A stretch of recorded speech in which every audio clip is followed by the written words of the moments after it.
सभागार में उपस्थित सभी कला प्रेमी, अभिभावक, भारत का भविष्य, छोटे छोटे नन्हे नन्हे कलाकार और मंच पर विराजमान गुरुजन और उनके शिष्य, आप सबको मेरा हृदय से अभिनंदन। बहुत अच्छा लगता है जब एक बीज में से अंकुर फूटते हुए देखते हैं किसी भी क्षेत्र में। कभी कभी लगता है, मुझे लगता था और लगता है जब बहुत गहराई से देखती हूँ कि ये जो हमारी संस्कृति है, जिसे आदिकाल से चलती आ रही है, कितने समय रहेगी। लेकिन प्रकृति का नियम है, बीज तत्व कभी कहीं एक बिखर जाता है। ज़मीन की छोटी सी नमी, थोड़ी सी गर्माहट पल्लवित हो जाता है, एक वृक्ष के रूप में होता है, फल देता है, और फिर जब उसकी एक शाखा गिरती है वट वृक्ष के तरह, तो दूसरा वृक्ष सामने खड़ा हो जाता है। ये है परंपरा, और चलती आ रही है आदि समय से गुरु शिष्य परंपरा। हम कलाकार बने या किसी भी क्षेत्र में हो, ये हमारे ऊपर निर्भर नहीं करता। ईश्वर हर एक में एक पात्र ढूंढता है और हम उसकी पात्रता को निभाने के लिए प्रतिबद्ध हो जाते हैं। लेकिन कौन किस उस पात्र को कितनी अच्छी तरीके से निभाता है, ये निर्भर करता है उसके कर्म पे। और कर्महीन व्यक्ति कभी भी कलाकार नहीं हो सकता, क्योंकि निरंतर उसे अपने आप के अंदर के कला को सींचना होता है। इस युग में मैं उन सब बच्चों का नमन करती हूँ, उन गुरुजनों को भी नमन करती हूँ जो इस युग में भी, और ख़ासकर उनके अभिभावक लोगों को जो आप सब बैठे हुए हैं, जहाँ बच्चे आजकल केवल बटन दबाने का कार्य करते हैं, कहीं से दूसरों की ज्ञान को उधार लेके देखते हैं, पढ़ते हैं। आप देखिए कितनी देर भी बच्ची नाची, लेकिन कहीं कुछ नहीं झांका। Everything is here, it sharpens your memory. सारा ज्ञान यहाँ है। हम विश्व भर में कहीं जाते हैं, कोई पुस्तक साथ नहीं ले जाते, कितनी देर गाया। और सीधा कोऑर्डिनेशन, जहाँ आप कहते हैं आप मंच में हैं, आपकी आत्मा से आपका संवाद हो सके, कोई और माध्यम नहीं है। शरीर अलग है, आत्मा अलग है। जब आत्मा अलग हो जाती है तो हम कहते हैं सिर्फ शरीर है, और आत्मा का रूप दूसरे रूप में दिखा जाता है। लेकिन उससे हम कभी संवाद कर सकें तो माध्यम है नृत्य। छोटा सा एक परिचय दूंगी। जैसे मैंने कहा, ईश्वर आप में कुछ खोजता है, और कलाकार जो है वो ईश्वर का बहुत बड़ा वरदान है, क्योंकि आपके अंदर सत्य का समावेश हो और वो प्रत्यक्ष रूप में आप देख सकें अपने सामने, वो कला है। जितनी देर करेंगे, जितनी देर सीखेंगे, जितनी देर सानिध्य में रहेंगे, आप सत्य के साथ रहेंगे। मैं अच्छी लगूं, मेरा काम अच्छा हो, मेरे बोल सही निकले, मेरा दूसरों के साथ यही तो समाज में हमें चाहिए। जितने हम कला से दूर होते जाते हैं, उतने हम बेसुरे होते जाते हैं अपने व्यवहार में, अपनी। अब दुनिया में देख रहे हैं ना, शांति पुरस्कार चाहिए लड़ाई कर कर, है ना। कितनी अजीब बात है। और यही तो सोच है। देखिए कितना पैसा खर्च करते हैं विनाश के लिए, और एक भी निर्माण के लिए अगर किसी से कह दिया जाए तो सोचते हैं शायद एक पैसा भी बेकार जाएगा। यहाँ से चांद पे जाते हैं, अगर एक पत्थर मिल जाए झुका हुआ, अरे there is a man over there, but पड़ोस में जो आदमी रह रहा है उससे हम विध्वंस रखते हैं। क्या मनुष्य की सोच हो गई है। कलाकार जब मंच पे आता है, अपनी कला, अपनी साधना से दूसरों को तो लाभान्वित करता है, लेकिन खुद भी लाभान्वित होता है। जितनी देर भी इन्होंने आध्या ने नृत्य किया, आप देखिए कितनी अच्छी बात है। हम किसी भाषा को सीखने के लिए कितना प्रयत्न करते हैं। नृत्य गायन आपको वो भाषा सिखा देती है। She is not from south, but she knows the language, because शब्द समाज की देन है, सुर प्रकृति की देन है। आप सुर को फॉलो करते हैं तो शब्द आपके अंदर निरंतर उतर आते हैं, और भाव, विचार, अभिव्यक्ति, तीनों का सामंजस्य जब सामने आता है तो वो सब में बोलता है, वो किसी भाषा का मोहताज नहीं होता है। और वो सब बच्चे जो इसमें कर रहे हैं, आप उनके व्यवहार में, और उन जो नहीं कर रहे हैं उनके व्यवहार में, दोनों एक परिवार में रह रहे हैं, बहुत फ़र्क होता है। निरंतर अपने ज्ञान को सींचना, और सब विद्या बाहर से अंदर आती है, कला आपके अंदर से बाहर आती है, और गुरु माध्यम है उसको निकालने का। हम 50 वर्ष इसी दुनिया में रहे और पाँव कहीं और जा रहे थे, गुरु सानिध्य हमें यहाँ ले आया।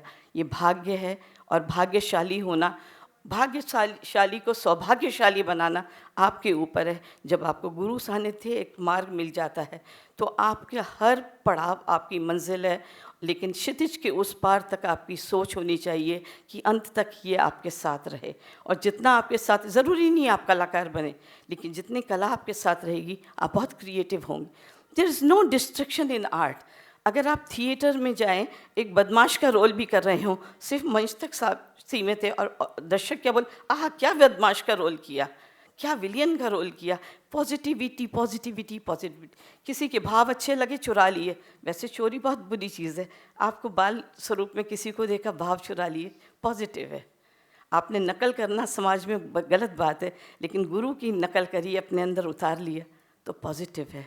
तो कला के साथ जितना रहेंगे, अच्छे सानिध्य में रहेंगे, सोच सही रहेगी, दृष्टि सही रहेगी, और अंत समय तक हाथ पांव चलते रहेंगे। कितनी अच्छी गाड़ी ले लीजिए, कितना अच्छा मकान बना लीजिए, लेकिन हाथ पांव काम ना करें तो किस बात के। तो कला आपको निरंतर सत्य एक मार्गदर्शन के साथ रखती है। और उसके साथ कोई भी बिल्डिंग जब आप बनाते हैं तो उसकी सबसे बड़ी चीज़ होती है कॉलम स्ट्रांग हो। कितने अच्छे म्यूजिशियन थे चारों,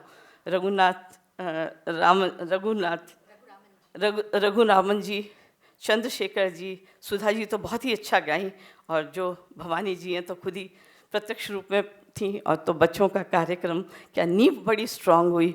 मुझे लगता है आपकी सारी शिष्याएँ बहुत अच्छा कर रही होंगी, और इसको आप जितना भी आगे करना ले जाना चाहे, आपका तो प्रयत्न रहता ही है। गुरु एक ऐसा, मैं 2003 में जब कैलाश मानसरोवर पे नृत्य कर रही थी, मेरे गुरुजी प्रत्यक्ष में थे, गुरु जितेंद्र महाराज जी, और बहुत महामंडलेश्वर थे। हम सोच के नहीं गए थे। 12 ज्योतिर्लिंग में नृत्य करने के बाद मानसरोवर में ये विश्व कीर्तिमान है। गुरु पूर्णिमा का दिन था और सामने बहुत बड़ा चांद। कुछ पंक्ति गुरु को समर्पित लिखी हैं, आपको कहती हूँ। कहते हैं, बेवफा ना कहे बावफा को ज़माना, बेवफा ना कहे बावफा को ज़माना, तराश कर तुमको मंदिर में बैठा दिया, और ठोकरों से मुलाकात थी तुम्हारी ए पत्थरों, सजदे में तुम्हारे आगे सरों को झुका दिया। इस धरती के गर्भ में पत्थर भी हैं, हीरे भी हैं, लेकिन बिना तराशे दोनों बेकार हैं। हम भी पत्थर थे, गुरु ने तराशा, मूर्ति बन गए, नृत्यमय मूर्ति बन गए, पूजने लगे। तो गुरु का सानिध्य है।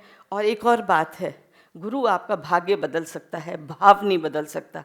भाव शिष्य को ही अपने साथ रखना होगा गुरु के प्रति, और गुरु का विश्वास बनेंगे तो अंत तक आप दुनिया का विश्वास बनते रहेंगे। इस देश के नागरिक बनेंगे तो केवल नागरिक रहेंगे, देश का विश्वास बन जाएंगे तो देश के एक विश्वसनीय नागरिक बन जाएंगे। बहुत बहुत शुभकामनाएं, खासकर आध्या के पेरेंट्स को, जिन्होंने इतना उसका सहयोग दिया। ईश्वर करे, वैसे तो मैं जितने भी अभी तक आगरा में गई हूँ सभी कलाकार बने हैं, और मैं आशा नहीं पूर्ण विश्वास के साथ कहती हूँ, गुरु सानिध्य रहा और आपका कर्मशील रहे। किसी भी जगह जाएं, आपके साथ गुरु का आशीर्वाद रहेगा। जैसे सूर्य कभी नहीं डूबता, हमारी नज़रों से दूर होता है, वो दूसरी जगह जाता है, ऐसे गुरु का आशीर्वाद हमेशा आपके साथ रहता है जहाँ पे भी आप होते हैं। जैसे जैसे आप टेक्नोलॉजी में कर लीजिए ना, सूर्य अस्त होने के बाद भी सोलर पावर से तो काम करते हैं ना, वो गुरु तत्व है। तो आपके साथ आशीर्वाद बना रहेगा। जिस स्तर पे आप कार्य करेंगे, अपनी भारतीय संस्कृति को अपने साथ रखेंगे। और बहुत बड़ी बात यह है कि आज के युग में जब लोग पाश्चात्य संस्कृति को अपना रहे हैं, अपनी संस्कृति भूल रहे हैं, नृत्यवाद संगीत ही एक ऐसी चीज़ है जो आपको आपकी संस्कृति से जोड़े रखती है। क्योंकि जो हम देख रहे हैं वो हमारी नहीं है, और जो हमारी नहीं वो हमारी कभी भी हो भी नहीं सकती। ठीक है, आप आगे चलिए, जब हम चलते तो भी एक पाँव आगे एक पीछे होता है, लेकिन आप टेक्नोलॉजी में भी जाइए, लेकिन ट्रेडिशनलिटी से भी जुड़े रहिए। और कहीं ऐसा ना हो हम अपनी संस्कृति को फिर दूसरों की किताबों में ढूंढें और उनसे पूछें, अरे दिस वॉज आवर कल्चर। कहते हैं शहर की आड़ में सपना चला गया। रात को बहुत ख्वाब देखते हैं, सुबह होते सब चले जाते हैं। शहर की आड़ में सपना चला गया, गैरों की चाह में अपना चला गया। हम पूछते ही रह गए रास्तों से उस शख्स का पता जो अभी तक यहाँ था कहाँ चला गया।